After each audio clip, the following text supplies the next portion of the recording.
What's happening, everybody? Welcome to the Night Jar Room. This is your guy, Flavis in the Jar, coming at you on a late night.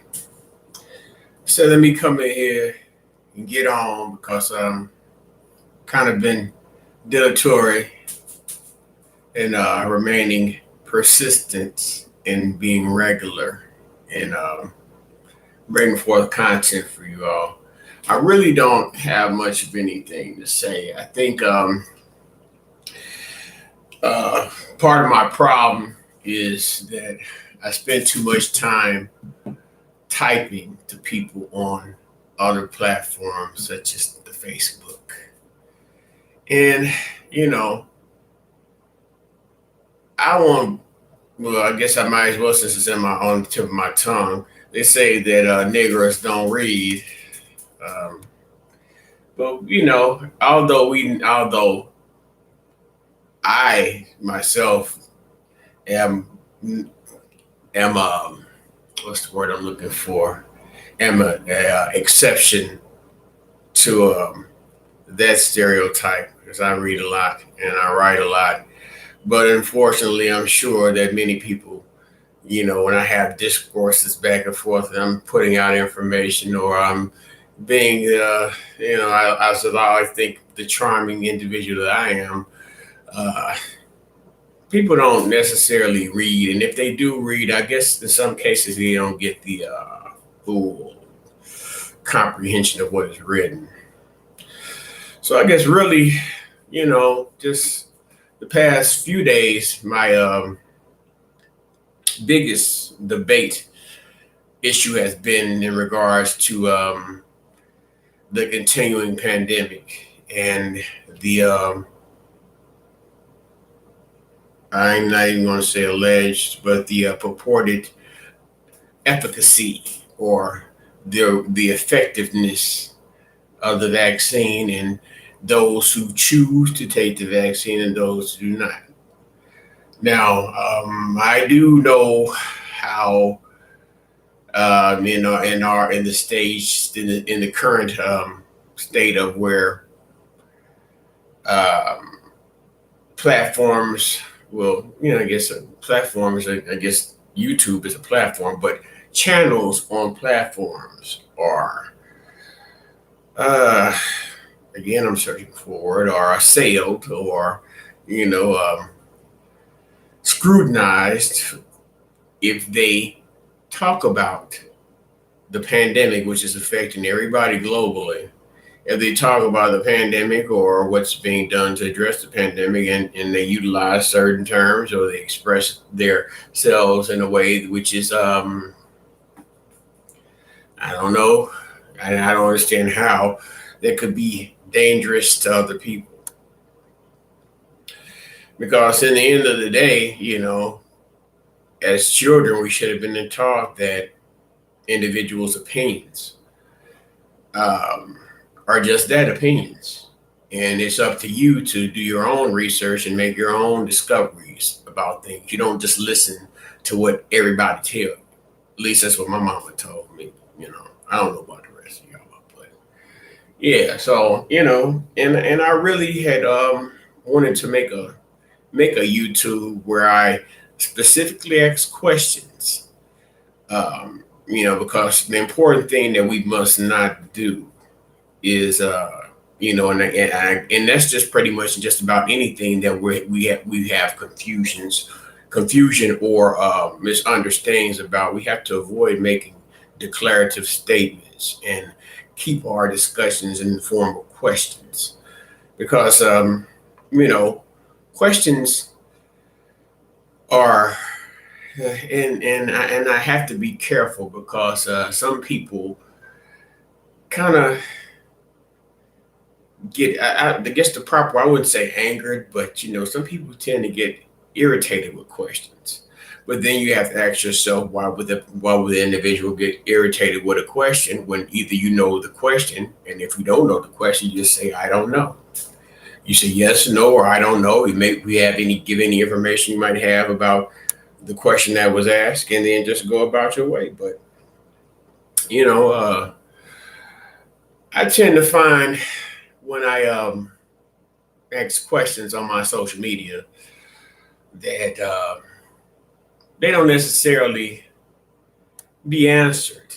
People come on and make emotional outbursts or they share their opinions.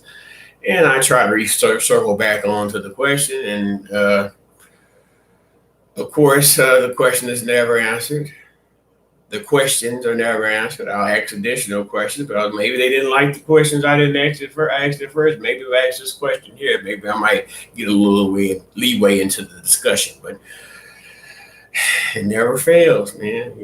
And I hate to say it's amongst us in the jars, Negroes, that this is a problem that happens that I come across most. But to be fair, uh, if there's something that I want to ask, or there's something that I want to discuss, or if it's something that I want to inform people about, it's generally black people because those are the people that are most adjacent and who I am considered a collective of.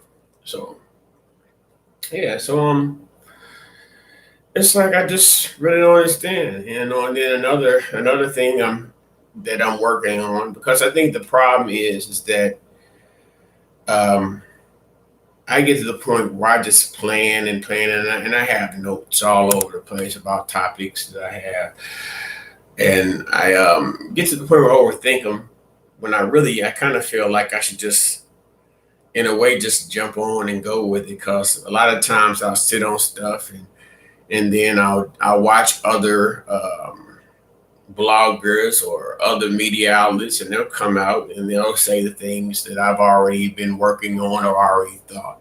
And I'm not saying that I'm Mr. Cleo, if you remember Miss Cleo. And some of y'all cast is young and shit, but I'm not a psychic. I'll just say I'm not a psychic.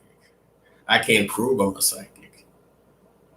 You know, I mean, it's because if I was a psychic, of course, tomorrow is what? Tomorrow is what? Mega Millions. If I was the type of psychic that I would think most constructive to me, to my personal benefit, then I'll be picking numbers. But yeah. So also as I go along, because like I say, I have a handful of subscribers, and I really appreciate you all. As I go along here, I'm finding that I'm becoming more comfortable sitting in front of this camera and looking at myself talking to you all. I need to figure out a way. Well, no, I don't need to figure out a way. I need to learn how to share my screen. Like if I have an article or something up here, and if I want to like discuss the article in regards to the grander scheme of whatever topic I'm speaking of, I can show you the article, or I might flip around to a video or something like that. Because I purposely bought the best computer I could find in order to be able to do what I should have been doing. Now, whether or not I'll be as successful as I want to be remains to be seen. But like I said, I've not been persistent in regards to. No, I have not been persistent. I haven't been.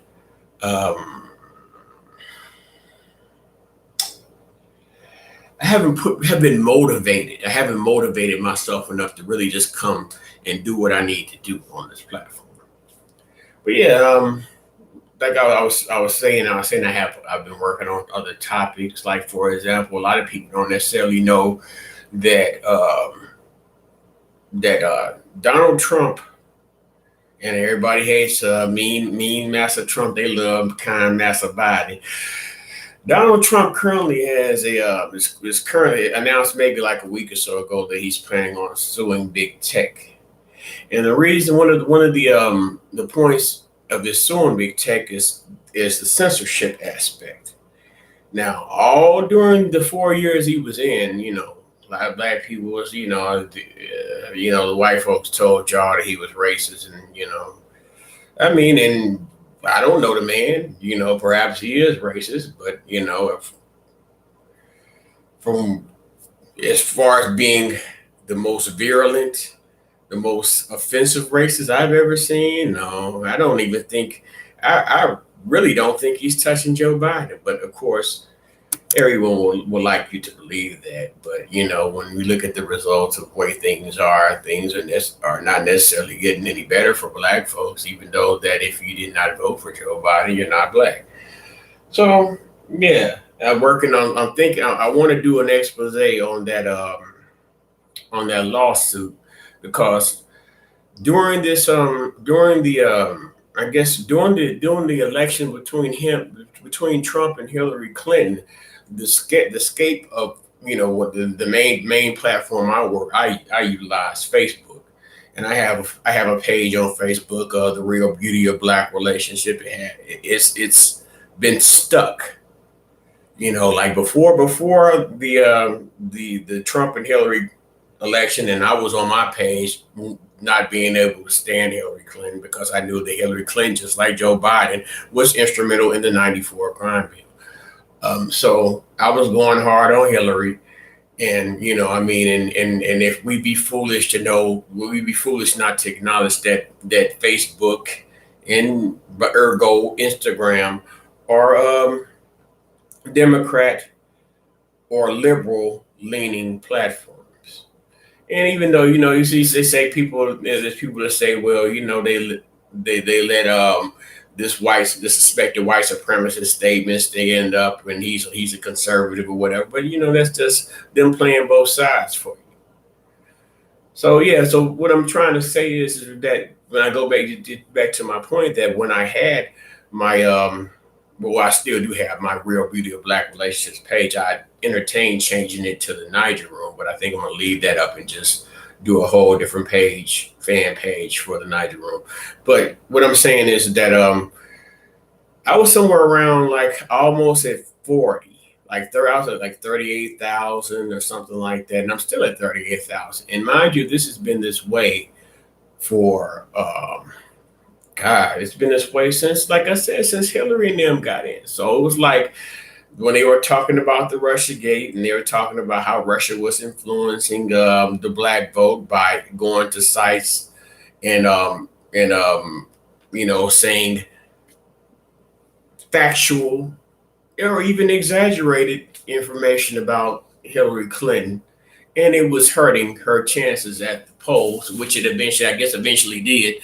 And so they came out and said that Russian bots were infiltrating black oriented sites, and they were causing them to and then they were causing them to turn away from the Democratic Party, thus influencing the vote, this, that, and the third.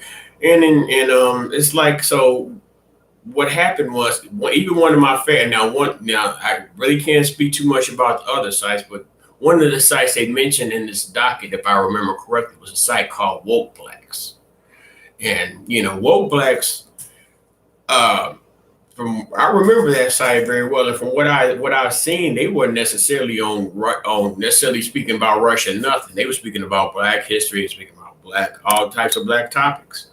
And of course, of course, they spoke about the criticisms that many woke Black folks had against Hillary Clinton.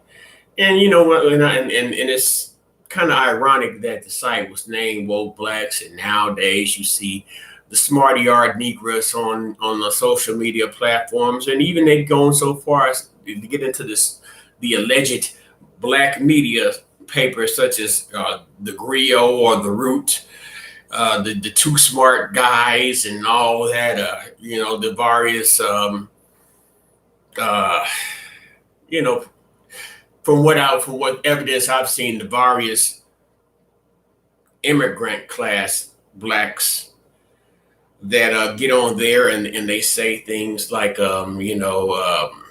he's a hotep, he's woke, and they say these things as if they're should be insults, when really something like, really being awoke or being aware or being in quest of greater information, even if your information at the time that you find it may not be completely accurate information, but that's part of the learning process. If you find something wrong, then you learn it's wrong, then you dismiss it.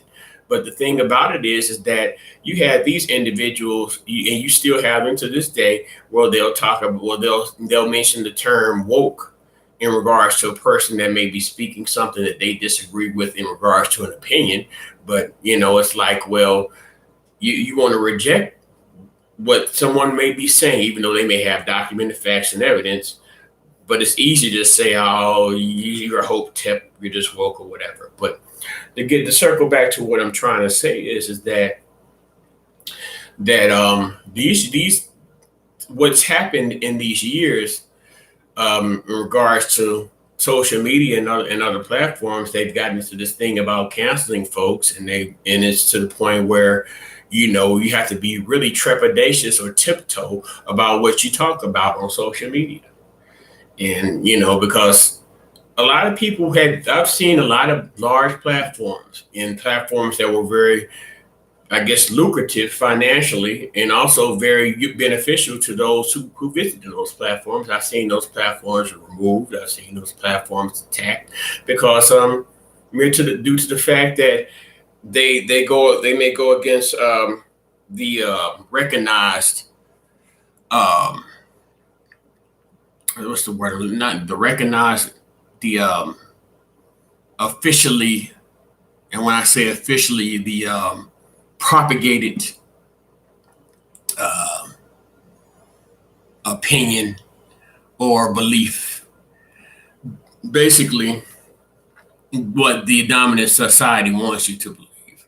So what they'll do is they'll throw out the confusion. And of course, the biggest tool that the dominant society uses against Black people is confusion and making sure that you don't have an understanding of things. So that way, you're always looking for a solution, and you're always confused. And just as and just as Mister Neely Fuller says, um, the least confused person in the room is the strongest person in the room. The most confused person in the room is the weakest person in the room. And you think about, well, let's look at it like this. We're in a room, and you have the white man, the yellow man, the brown man, the red man, and the black man in the room. So you go and you look at the situations of each individual in that room as a group, and you look and see who seems to be the most, I guess you could say, successful, or the most affluent, or who has the highest position. And you go from the large, from the most to the least, and who you see at the least end are the black, or us Negroes, or us Nigers. And then from you go to the other end of the spectrum, of course, you're going to see the architect of the largest, longest running organized system of power ever created, the white man. And I mean, this is nothing that should be meant that should be taken as being inflammatory, or being accusatory, or being hateful, or anything like that. You can just merely look at the evidence, and you'll see that whites on this end of the spectrum, blacks on the other end of the spectrum, yellow, brown, red, in between. So getting back to it, the least confused person in the room is the smartest and the most powerful person in the room. So as long as we remain confused, we'll still remain powerless. So, so that's just one of the things I want to kind of look into, because, the thing about it is that the Constitution, and even though in the original Constitution, we we weren't written in to be included as actually humans. We were written in to be less less than the white man. I mean, I've heard it. I've recently heard of the great Judge Joe Brown break it down, where he didn't say that, where he broke it down that the Constitution doesn't necessarily say that we were chattel property, which by definition at the time we were. It's saying that it says that we only had 3/5 of the voting power. I really would like to wonder how we utilized our power back when we had those 3/5 that was recognized in that original document, and what we used that voting power for, what substantial things that we end up having. So yeah, that's one thing. And then I like I said, I had the questions that I wanted to ask about the COVID, because I didn't want to, I want to make sure that I have those written as questions. And I kind of want to go in, and of course, this is going to be a long, reoccurring topic. I want to address the current situation, the current status of the black male in America. I'm purposely saying male.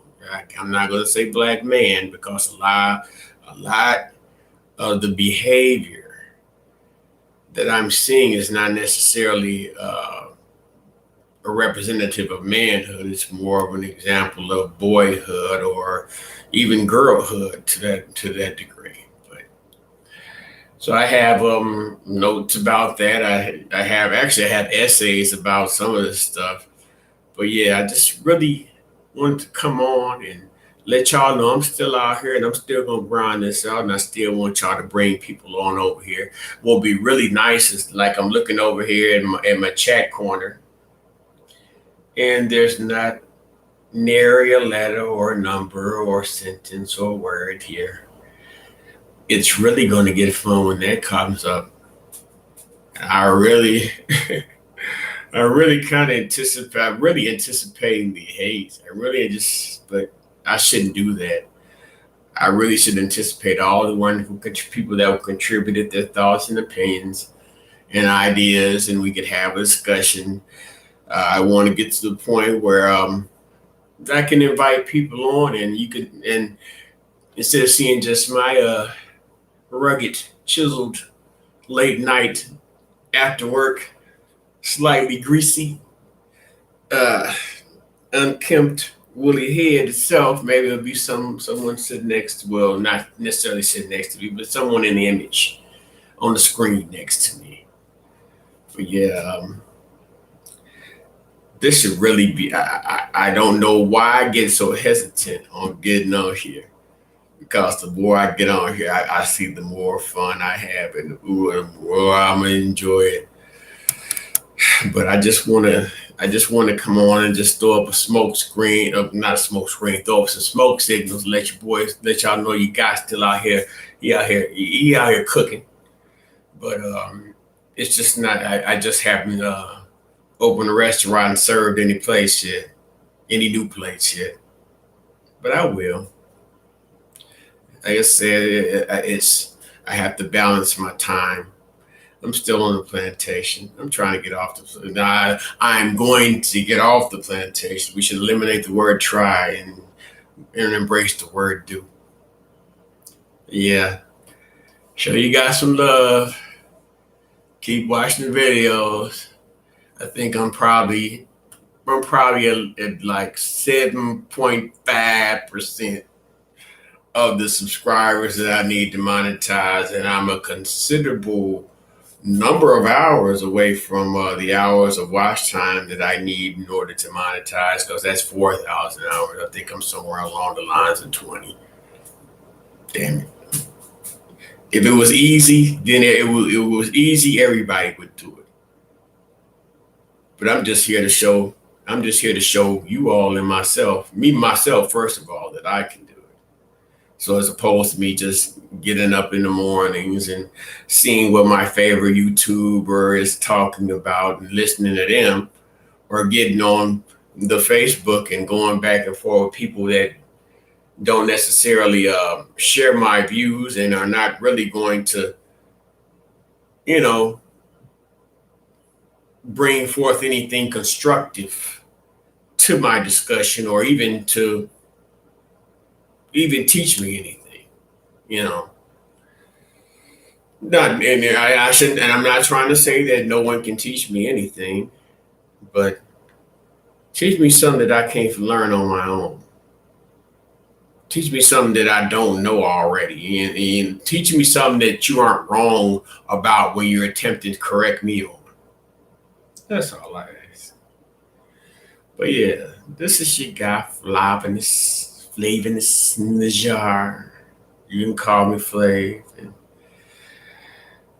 it's such a joy to be with you once again. And until next time, peace and love.